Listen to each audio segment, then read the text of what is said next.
I see the God. इस कहानी की शुरुआत एक चर्च से होती है जहां सारा नाम की लड़की अपनी फैमिली के साथ आई हुई है।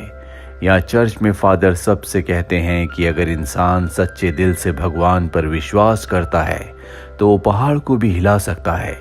सारा फादर की बातों को बहुत ध्यान से सुनती है क्योंकि उसकी फैमिली भगवान को बहुत मानती है। चर्च से निकलने के बाद सारा अपने पेरेंट्स के साथ अपने बड़े भाई डैनी का फुटबॉल मैच देखने के लिए जाती है जहां डैनी की गर्लफ्रेंड सिंडी भी होती है। यहाँ डैनी काफ़ी अच्छा खेल रहा होता है पर ऑपोजिट टीम का एक प्लेयर चीटिंग करता है जिस वजह से डैनी को येलो कार्ड मिलता है और दूसरी टीम मैच जीत जाती है। मैच खत्म होने के बाद ये सभी सारा के ग्रैंडपा जिनका नाम सैम है उनके घर जाते हैं। सारा डैनी और उसकी गर्लफ्रेंड सिंडी पास की झील में फिशिंग करने के लिए जाते हैं। तब सारा को झील के किनारे एक मरी हुई चिड़िया दिखाई देती है। सारा उस चिड़िया को ठीक करने के लिए भगवान से प्रे करती है जिस पर डैनी उसे समझाता है कि प्रे करने से मरे हुए वापस जिंदा नहीं होते। लेकिन सारा उसकी बात नहीं सुनती और चिड़िया के लिए प्रे करने लगती है जबकि डैनी और सिंडी मछली पकड़ने चले जाते हैं। 1 घंटे के बाद ये दोनों वापस आते हैं तो उन्हें सारा अपने घुटनों पर बैठी हुई दिखाई देती है। तभी सारा उन्हें बताती है कि मुझे पानी के ऊपर भगवान दिखाई दे रहे हैं। इस बीच अचानक से तेज हवा चलती है और देखते ही देखते उस चिड़िया में जान आ जाती है। उस चिड़िया को उड़ते हुए देखकर सिंडी और डैनी हैरान हो जाते हैं। उन्हें यकीन नहीं होता कि ये सब सारा की वजह से हुआ है, बल्कि उन्हें ये लगता है कि चिड़िया तेज हवा के कारण जाग गई होगी।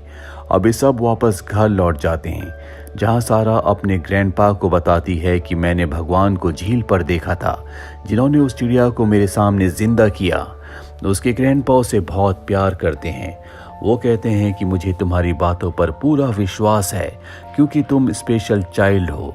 रात होने पर सारा अपने घर लौट जाती है जहां चुपके से वो अपने भाई डैनी का फोन ले लेती है और अपने सबसे अच्छे दोस्त मिलर को कॉल करती है। मिलर ने एक एक्सीडेंट में अपने दोनों पैरों को खो दिया है, इसीलिए अब वो व्हीलचेयर की मदद से चलता है। सारा मिलर को भी झील पर हुए चमत्कार के बारे में बताती है लेकिन मिलर उसकी बातों पर विश्वास नहीं करता, इसीलिए सारा बाइबल की कसम खाकर उसे विश्वास दिलाती है। सारा उससे कहती है कि मैं नहीं चाहती कि किसी को इस बारे में पता चले क्योंकि अगर लोगों को इस बारे में पता चल गया तो वो मुझे पागल समझेंगे। तभी सारा की मॉम वहां जाती है और सारा को सोने के लिए कहती है जिस पर सारा अपनी मॉम से कहती है कि भगवान उसे जल्दी स्वर्ग ले जाएंगे। ये सुनकर सारा की मॉम बहुत परेशान हो जाती है और सारा को ऐसी बातें ना करने को कहती है। कुछ घंटों के बाद डैनी अपने पेरेंट्स को उठाता है और उन्हें बताता है कि सारा बहुत बीमार है, इसीलिए सारा के पेरेंट्स जल्दी से अपने फैमिली डॉक्टर को बुलाते हैं। डॉक्टर उसके पेरेंट्स को बताता है कि सारा को बस फ्लू हुआ है, इसीलिए परेशान होने की कोई बात नहीं है, वो जल्दी ठीक हो जाएगी। तभी सारा की मॉम बताती है कि आज सारा ने मुझसे मरने की बात की थी, साथ ही उसने कहा था कि उसने झील के किनारे भगवान को देखा था। यहाँ जो डॉक्टर बेन होता है वो इनका दोस्त भी है जो इन्हें समझाता है कि बच्चे अक्सर इमेजिनरी चीज़ों के बारे में बात करते हैं, इसीलिए तुम्हें फिक्र नहीं करनी चाहिए। डॉक्टर के जाने के बाद सारा के रूम में उसके पिता आते हैं। यहाँ वो एक पेंटिंग देखते हैं जिसे सारा ने बनाया है। इस पेंटिंग में उसने झील के ऊपर खड़े भगवान को बनाया था, पर हैरानी की बात ये थी कि सारा ने इससे पहले कभी पेंटिंग नहीं बनाई थी, इसीलिए वो बहुत ज्यादा हैरान थे। वो उस पेंटिंग को ले जाकर सारा की मॉम को दिखाते हैं जिसे देखकर वो भी हैरान हो जाती है। अगली सुबह सारा पूरी तरह से ठीक हो जाती है और जब वो अपने दोस्त मिलर के साथ स्कूल जा रही होती है तभी रास्ते में कुछ लड़के इन्हें परेशान करते हैं और सारा से अपने मरे हुए जानवर को वापस जिंदा करने का कहकर उसका मजाक उड़ाते हैं। सारा को पता चल जाता है कि मिलर ने ही उन लड़कों को उसके चमत्कार वाली बात बताई है। दरअसल मिलर सारा के चमत्कार वाली बात से बहुत ज्यादा एक्साइटेड था, इसीलिए उसने सबको इस बारे में बता दिया। इसी बीच डैनी और सिंडी वहां से गुजर रहे होते हैं। वो देख लेते हैं कि कुछ बच्चे सारा और मिलर को परेशान कर रहे हैं, इसीलिए वो अपनी फुटबॉल से उन पर अटैक करके उन्हें भगा देता है। तभी वहां पर ब्रॉनर अपने डॉग के साथ आ जाता है और डैनी का मजाक उड़ाते हुए उससे लड़ाई के लिए उकसाता है। ये वही लड़का है जिसने फुटबॉल मैच में चीटिंग की थी और डैनी को येलो कार्ड मिला था, उसकी टीम हार गई थी। ठीक उसी समय ब्रॉनर के कुछ फ्रेंड स्पीड से कार ड्राइव करते हुए ब्रॉनर की तरफ आते हैं। डैनी उन्हें देख लेता है, इसीलिए वो जल्दी से ब्रॉनर को धक्का देकर बचा लेता है, पर ब्रॉनर के डॉग को कार से टक्कर लग जाती है जिससे उसकी मौत हो जाती है। तभी सारा उस डॉग के पास जाती है और उसके लिए भगवान से प्रे करने लगती है, जिसके तुरंत बाद ही डॉग वापस जिंदा हो जाता है और उसके साथ खेलने लगता है। ये चमत्कार देखकर सभी शॉक्ड हो जाते हैं। उन्हें कुछ समझ नहीं आता कि एक छोटी सी लड़की मरे हुए जानवरों को जिंदा कैसे कर सकती है। और अब रास्ते में मिलर सारा से कहता है, क्या तुम मेरे लिए प्रे कर सकती हो, मुझे वापस ठीक कर सकती हो? जिस पर सारा कहती है कि मुझे यकीन नहीं है कि मेरी प्रे काम करेगी या नहीं, लेकिन फिर भी सारा उसके लिए भगवान से प्रे करते हुए कहती है कि मिलर बहुत अच्छा लड़का है, भगवान आप उसे ठीक कर दो जिससे वो वापस चलने लगे। खैर सारा की प्रेयर से कुछ नहीं होता। अगली सुबह मिलर के पेरेंट्स उसे हॉस्पिटल ले जाते हैं, जहां वो डॉक्टर को बताते हैं कि मिलर अपने पैरों को मूव कर सकता है। ये देखकर डॉक्टर बेन शॉक्ड हो जाते हैं। ये वही डॉक्टर हैं जो सारा के फैमिली डॉक्टर भी है। डॉक्टर बेन मिलर की मॉम से कहते हैं कि उन्हें मिलर के ठीक होने की ज्यादा होप नहीं करनी चाहिए, क्योंकि डॉक्टर का मानना है कि मिलर कभी अपने पैरों पर खड़ा नहीं हो सकता। तभी मिलर अपने पैरों पर खड़ा होकर चलने लगता है और बहुत खुश हो जाता है। साथ ही मिलर के पेरेंट्स उसे ठीक देखकर खुशी से रोने लगते हैं। मिलर बताता है कि सारा की प्रे ने उसे ठीक किया है। इसके अलावा वो ब्रॉनर के डॉग और झील पर जिंदा हुए उस पक्षी के बारे में भी बताता है। इस दौरान एक मीडिया रिपोर्टर हॉस्पिटल में चेकअप करने आई होती है और वो मिलर की सारी बातें सुन लेती है, जिसके बाद वो सारा के बारे में न्यूज पर बताने का फैसला करती है। जिसके बाद सारा के बारे में न्यूज आने लगती है। अब डॉक्टर बेन और चर्च के फादर सारा के घर आते हैं और उसे मिलर के बारे में बताते हैं, जिसे सुनकर सारा खुशी से झूमने लगती है और भगवान को उसकी प्रेज सुनने के लिए शुक्रिया कहती है। इसके बाद चर्च के फादर सारा से झील पर हुए इंसिडेंट के बारे में पूछते हैं, जिस पर सारा उन्हें सारी बात बताती है, पर डॉक्टर बेन को उसकी इस बात पर विश्वास नहीं होता। इसीलिए डॉक्टर बेन सारा के टेस्ट करने के लिए उसे हॉस्पिटल ले जाते हैं। वहीं फादर का मानना था कि सारा के पास कुछ खास पावर्स हैं, क्योंकि डॉक्टर के पास मिलर के ठीक होने की कोई लॉजिकल एक्सप्लेनेशन नहीं थी। वहीं सारा को दिखाया जाता है जो एक पेंटिंग बनाती है। वो उस पेंटिंग में एक घोड़े पर सवार एक लड़की को बनाती है। सारा के पिता भी वहां जाते हैं और उससे उस पेंटिंग के बारे में पूछते हैं। सारा बताती है कि मैंने इस लड़की को अपने सपनों में देखा था। तभी हम इस पेंटिंग वाली लड़की को देखते हैं जिसका नाम ट्रेस होता है। ट्रेस को कैंसर की बीमारी है और उसे घोड़े बहुत पसंद है। तभी वहां पर ट्रेस के अंकल आ जाते हैं, जिन्हें देखकर ट्रेस बहुत खुश हो जाती है और उन्हें बताती है कि वो मरने से बहुत डरती है। दरअसल ट्रेस को कैंसर की लास्ट स्टेज है, इसीलिए उसके पास ज्यादा वक्त नहीं है। इसी बीच ट्रेस की मॉम न्यूज पर सारा के बारे में देखती है और डिसाइड करती है कि वो सारा की हेल्प से अपनी बेटी को ठीक करवाएगी। अगले दिन ट्रेस की मॉम उसे सारा के घर ले जाती है, जहां पर बहुत सारे पेरेंट्स अपने विकलांग बच्चों को ठीक करवाने के लिए पहले से खड़े थे। यहाँ सारा के पेरेंट्स उन लोगों को देखकर हैरान हो जाते हैं और वो अपनी बेटी को उनसे दूर रखने का फैसला करते हैं। अब सारा अपने पेरेंट्स से पूछती है कि अगर मैं बीमार होती तो आप क्या करते, जिस पर उसके पेरेंट्स कहते हैं कि हमें डर है कि अगर तुमने बाहर जाकर लोगों को सही कर दिया तो तुम कभी भी अपने बचपन को जी नहीं पाओगी, क्योंकि फिर हर वक्त लोग तुम्हारी हेल्प मांगने के लिए घर आने लगेंगे। यहाँ सारा अपने पेरेंट्स की बात नहीं सुनती और बाहर चली जाती है, जहाँ वो ट्रेस को देखकर तुरंत उसके पास जाती है और उसे अपने सपने के बारे में बताती है।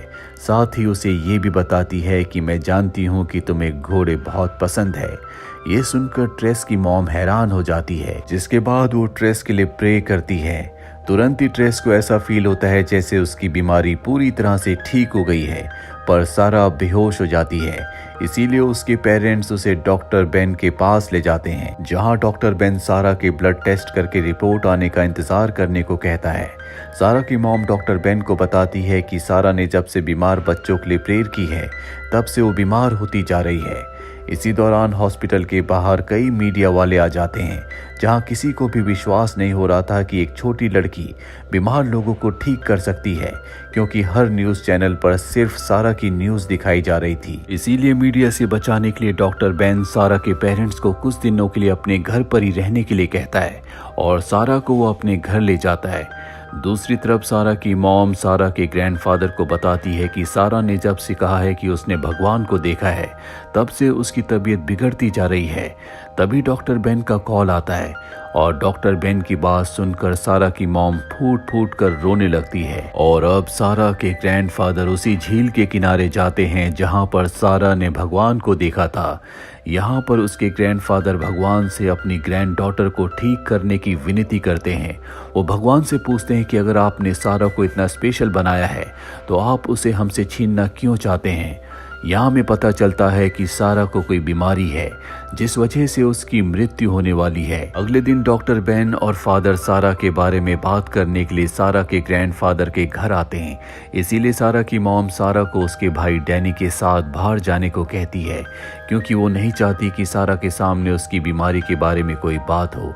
डॉक्टर बेन बताते हैं कि सारा को ब्रेन ट्यूमर है। साथ ही वो कहते हैं कि शायद उसे भगवान के दिखने वाले हेल्यूसिनेशन के कारण ही उसे ट्यूमर हुआ है, जिस पर सारा की मॉम कहती है कि अगर ये उसके हेल्यूसिनेशन थे तो उसने बीमार बच्चों को ठीक कैसे किया। पर डॉक्टर बेन इस बात का कोई जवाब नहीं देते, क्योंकि उन्हें सारा के चमत्कार पर अब तक विश्वास नहीं है।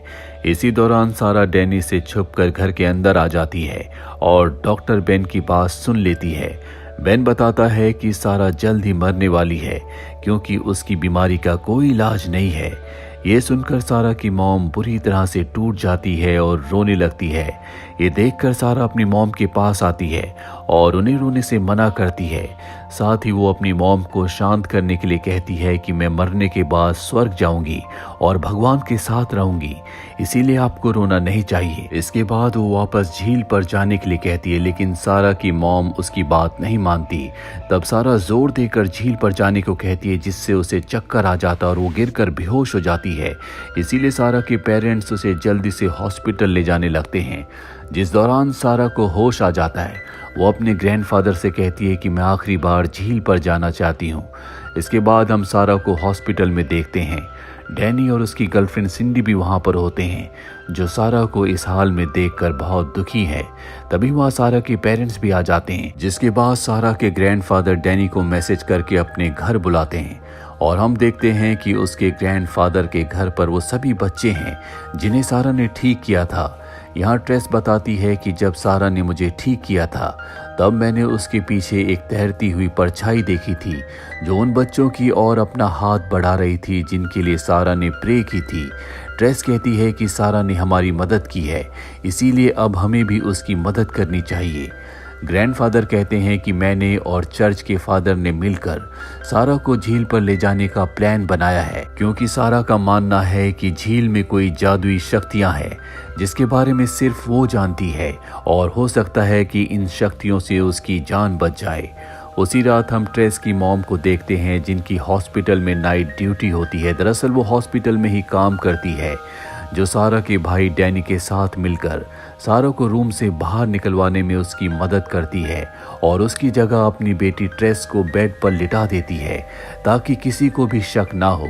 दूसरी ओर सिंडी बेहोश होकर हॉस्पिटल के स्टाफ का ध्यान भटकाती है, जिससे डैनी बड़ी आसानी से अपनी बहन सारा को हॉस्पिटल से बाहर ले जाता है और उसे कार में बैठाकर झील की ओर निकल पड़ता है।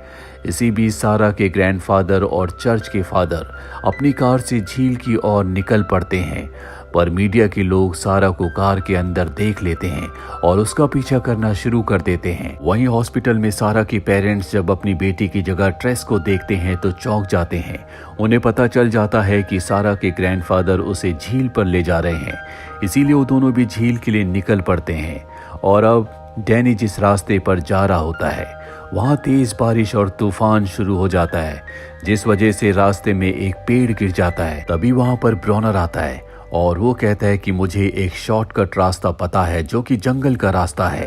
ये दोनों सारा को उठाकर झील के लिए निकल पड़ते हैं, लेकिन इनके बीच में एक भेड़िया आकर इनका रास्ता रोक लेता है। पर ब्रॉनर का डॉग बीच में आ जाता है, जिससे इनका रास्ता साफ हो जाता है।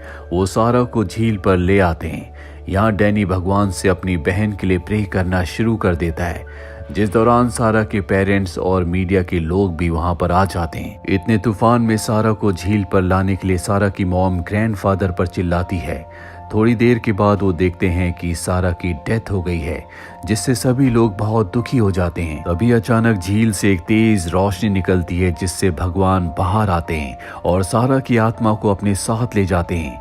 ये देखकर वहां मौजूद सभी लोग हैरान हो जाते हैं और उन्हें महसूस होता है कि सारा अब स्वर्ग जा चुकी है। और अब वो लोग सारा की बॉडी को घर ले आते हैं। वहीं डैनी को सारा की बनाई हुई आखिरी पेंटिंग मिलती है। इस पेंटिंग में उसने अपने आप को भगवान के साथ जाते हुए दिखाया था। सारा के पेरेंट्स इस पेंटिंग को देखकर समझ जाते हैं कि सारा को पहले से ही पता चल चुका था कि भगवान उसे लेने आ रहे हैं। तभी डैनी को एक और पेंटिंग दिखाई देती है, जिसमें सारा स्वर्ग से वापस आते हुए दिख रही थी। ये देखकर सभी लोग हैरान हो जाते हैं कि आखिर उसने ऐसी पेंटिंग क्यों बनाई। डैनी भगवान से प्रे करना शुरू कर देता है, जिसके तुरंत बाद सारा की आंखें खुल जाती है और वो वापस जिंदा हो जाती है। सभी लोग उसे जिंदा देखकर बहुत खुश हो जाते हैं। सारा बताती है कि मैंने भगवान से कहा है कि मैं अभी स्वर्ग में रहने के लिए तैयार नहीं हूँ, इसीलिए उन्होंने मुझे अपनी फैमिली की देखभाल करने के लिए वापस भेज दिया। इधर डॉक्टर बेन जब अपनी आंखों के सामने भगवान के चमत्कार को देखते हैं तो वो भी भगवान पर विश्वास करना शुरू कर देते हैं। इसके बाद सारा बाहर जाती है, जहां खड़े लोग उसे जिंदा देखकर शॉक्ड हो जाते हैं और उसे भगवान के बच्चे के रूप में मानते हुए अपने घुटने टेक देते हैं। पर सारा सभी को उठने को कहती है और बताती है कि मैंने कोई चमत्कार नहीं किया, बल्कि ये सब भगवान ने किया था। और जो भी भगवान से सच्चे विश्वास सच्चे मन से प्रे करता है, भगवान उसकी मदद जरूर करते हैं। इसके अलावा वो सभी से अपनी फैमिली, बच्चों और दूसरों की मदद करने को भी कहती है। कहानी के एंड में हम देखते हैं कि शहर के सभी लोग चर्च में आए हुए हैं और फादर की बातों को बहुत ध्यान से सुन रहे हैं। इसी के साथ ये कहानी यहीं पर खत्म हो जाती है। उम्मीद करते हैं कि ये कहानी आपको पसंद आई होगी।